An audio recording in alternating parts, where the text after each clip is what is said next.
Paggawa ng sauce ng baked tahong.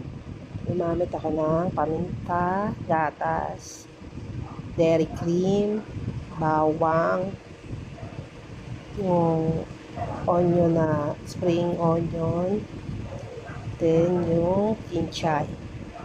Bawang tayo. Ginisa ko lang yung bawang.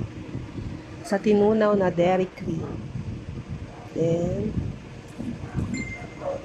pagkatunaw niya, nilagay ko yung bawang para maluto. Tapos nilagay ko yung spring onion saka kinchay. Tinimplahan ko rin siya ng paminta. Hindi na ako naglagay ng asin. Then, nilagay ko yung milk. Yung ginamit kong milk, tinunaw lang na Bear Brand. Yun lang available ko. Kayo kung anong gusto nyong gamiting milk, pwede. Then, hinayaan ko lang siyang kumulo hanggang sa lumapo.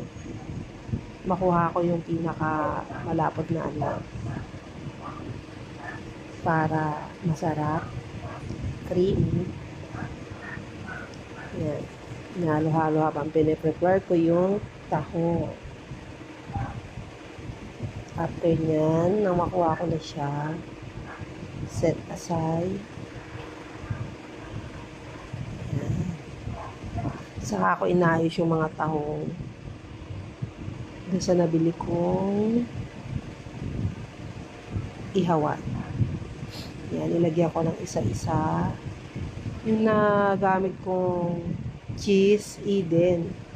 So, wala akong available na yung medyo mas magagadgad ko siya. Kaya ginawa ko. Hiniwa-hiwa ko lang siya ng maliliit. Pwede yung maganda yung ginagadgad.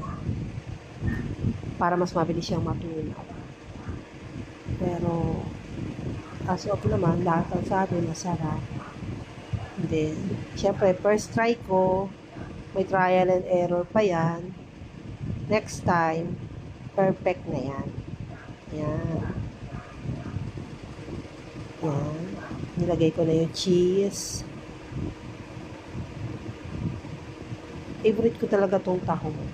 Kaya, yung partner ko, di siya kumakain yan. Pero kumain siya. Masarap daw. Yummy.